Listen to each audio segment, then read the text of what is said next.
একজন দর্জি আসিবে তোমার দেহের মাপ নিবে, পকেট ছাড়া সেই জামাটা তৈরি করিবে।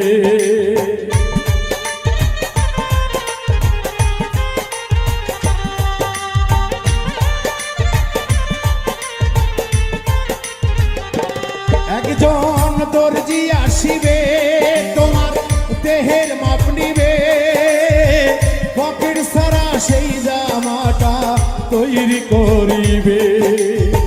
তারপরে গোসল করাইয়া জামাটা দিবে পরাইয়া,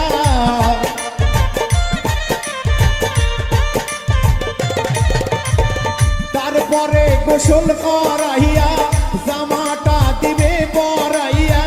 খুলিয়া গায়ের জ্যাকেট এমন জামা পরাইবে, যেই জামার নাই পকেট।